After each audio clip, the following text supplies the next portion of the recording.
అందరికీ శుభోదయం పిల్లలు. మనం ముందు క్లాసుల్లో 3 సంసిద్ధత పాఠాల గురించి తెలుసుకున్నాం కదా. ఇప్పుడు 4వ సంసిద్ధత పాఠం. 4వ సంసిద్ధత పాఠం వచ్చేసి బడి తోట. బడి తోట. బడి అంటే మనందరికీ తెలుసు కదా, బడి అంటే స్కూల్ అన్నమాట. బడి అంటే స్కూల్ అన్నమాట. ఓకే, ఇక్కడ పాఠశాల కనిపిస్తుంది కదా, పాఠశాల అంటే కూడా ఇక్కడ బడి. ఈ పిక్చర్లో మనకు ఏమేమి కనిపిస్తున్నాయి ఇప్పుడు చూద్దాం.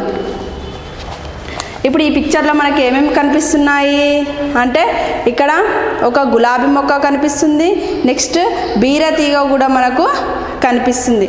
నెక్స్ట్ వచ్చేసి ఇక్కడ ఒక అమ్మాయి ఏం చేస్తుంది, చీపురుతో చెత్త ఊడవడం మనకు కనిపిస్తుంది. నెక్స్ట్ వచ్చేసి ఇంకొక అమ్మాయి ఏం చేస్తుంది, ఆ చెత్తను మొత్తము ఒక గంపలో వేస్తున్నట్లు కనిపిస్తుంది. ఒక అబ్బాయి ఏం చేస్తున్నాడు, ఇక్కడ చెత్తను తీసుకొని వెళ్తున్నట్లు మనకు కనిపిస్తుంది. ఇంకొకటి ఇక్కడ అమ్మాయి ఏం చేస్తుంది, చెట్లకు కడవతో నీరు పోయడం కూడా మనకు కనిపిస్తుంది. నెక్స్ట్ ఇక్కడ ఒక ఆమె ఒక అతను ఇద్దరు కూడా ఏం చేస్తున్నారు, చెత్తని చెత్త బుట్టలో అంటే గంపలో వేసుకొని వెళ్తున్నట్లు కూడా మనకు కనిపిస్తుంది అన్నమాట. ఓకే, ఇక్కడ చెట్ల వద్ద కలుపు మొక్కలు చెత్త తీయాలి కదా. అయితే ఈ కలుపు మొక్కలు చెత్త తీయకపోతే చెట్లు ఏమవుతుంది అంటే తోట అందంగా కనిపించదన్నమాట. ఓకేనా, ఎందుకంటే ఆ కలుపు మొక్కలు ఉండడం వల్ల తోట అందంగా కనిపించదు. ఇంకొక రకంగా చెప్పాలంటే చెట్లు కూడా ఏపుగా అంటే పెద్దగా పెరగడానికి అవకాశం అనేది కూడా ఉండదన్నమాట.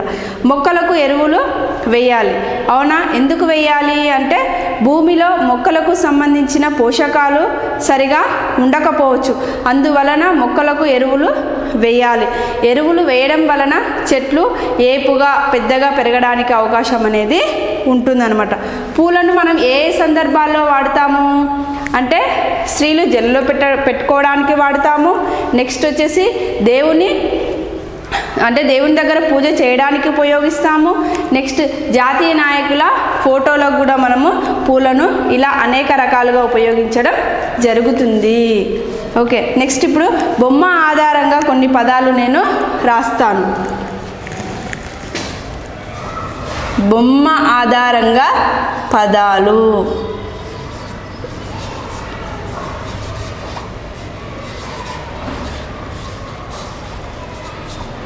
బొమ్మ ఆధారంగా పదాలు. ఇక్కడ బొమ్మ ఆధారంగా నేను కొన్ని పదాలు ఇక్కడ రాస్తాను. గులాబీ. గులాబీ చెట్టు మనకు కనిపిస్తుంది కదా బొమ్మలో, గులాబీ. నెక్స్ట్ వచ్చేసి ఇక్కడ నీళ్ళు. నీళ్ళు కూడా అమ్మాయి బిందె పైన పోస్తుంది కదా, బిందె నుంచి నీళ్ళు చెట్లకు. నెక్స్ట్ వచ్చేసి బాలుడు. ఏంటి, బాలుడు. నెక్స్ట్ వచ్చేసి 4th వన్ బీరా. బీరా. నెక్స్ట్ వచ్చేసి కడవ. కడవ.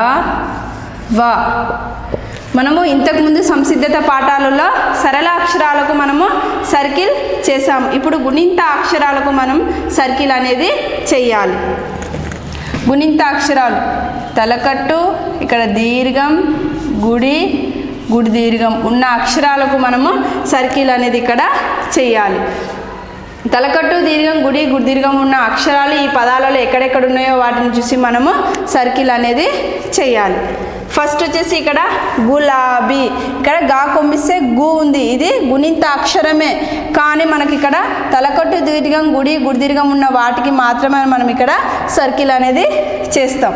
కాబట్టి లాకు దీర్ఘం ఉందా, ఇక్కడ లాకు దీర్ఘం, ఇక్కడ దీర్ఘం ఉందా, కాబట్టి ఇది గుణింత అక్షరంగా గుర్తించి మనం సర్కిల్ అనేది చెయ్యాలి. నెక్స్ట్ వచ్చేసి బి. బా గుడిస్తే బి. ఇక్కడ గుడి ఉంది కాబట్టి దీన్ని కూడా ఇక్కడ సర్కిల్ అనేది చేస్తాము. నెక్స్ట్ వచ్చేసి నీళ్ళు. ఈ నీళ్ళల్లో గుణింతాక్షరం ఏముంది, దీంట్లలో ఉన్నది నీళ్ళు అంటే గుడిదీర్ఘం ఉన్న పదం ఉంది కదా, ఇక్కడ దీన్ని మనము గుడిదీర్ఘం ఇక్కడ ఉంది కాబట్టి దీన్ని మనం సర్కిల్ అనేది చేస్తాం. నెక్స్ట్ వచ్చేసి బాలుడు. బాలుడు బాలుడు అంటే బాకి ఇక్కడ దీర్ఘం ఉంది, ఇక్కడ కూడా దీర్ఘం ఉంది కాబట్టి ఈ గుణింతాక్షరానికి మనం సర్కిల్ అనేది చేయాలి.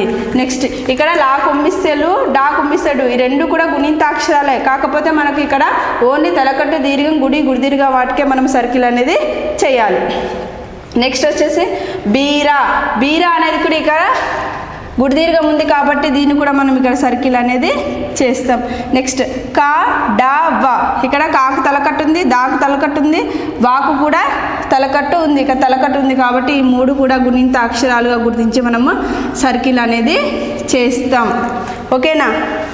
నెక్స్ట్ వచ్చేసి ఇంకా కొన్ని ఈ పదాలు చూద్దాం. తలకట్టు పదాలు, దీర్ఘం పదాలు, గుడి పదాలు, గుడి దీర్ఘం ఉన్న పదాలు. తలకట్టు పదాలు వచ్చేసి పలక,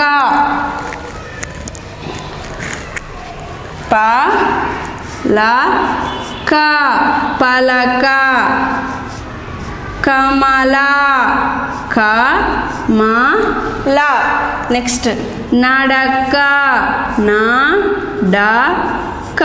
గమనించారా ఇక్కడ తలకట్టు అంటే తలకట్టు ఉన్న పదాలు పలక, కమల, నడక ఇలా అన్నమాట. నెక్స్ట్ వచ్చి దీర్ఘం ఉన్న వర్డ్స్ ఏంటి? తామర, తామర. నెక్స్ట్ కాకి, కాకి. నెక్స్ట్ వచ్చేసి వాకిలి, వాకిలి. గమనించాలి ఇక్కడ మనము దీర్ఘం ఉన్న పదాలు మనం ఇక్కడ రాస్తున్నాం. ఫస్ట్ లెటర్ మొత్తము దీర్ఘం ఉన్న వర్డ్స్తో స్టార్ట్ అవుతుంది. తామర అంటే తామర పువ్వు, లోటస్, తామర. నెక్స్ట్ కాకి ఇక్కడ దీర్ఘం ఉన్నాయి. నెక్స్ట్ వాకిలి, వాకిలి అనేది కూడా దీర్ఘంతో స్టార్ట్ అవుతుంది.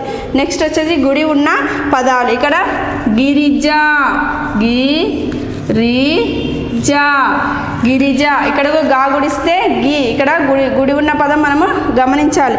నెక్స్ట్ కిటికీ, కా గుడిస్తే కి, టీ కి, కిటికీ.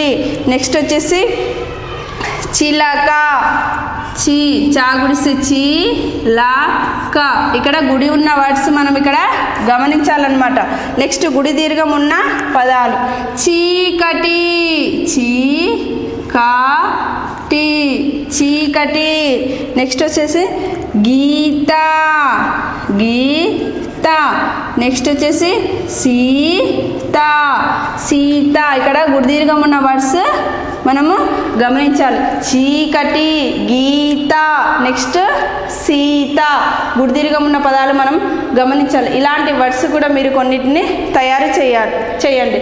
ఫస్ట్ వచ్చేసి మనము సెకండ్ క్లాస్లో గుణింతాలు, గుణింతపు గుర్తులు, ఒత్తులు మనము నేర్చుకున్నాం కదా.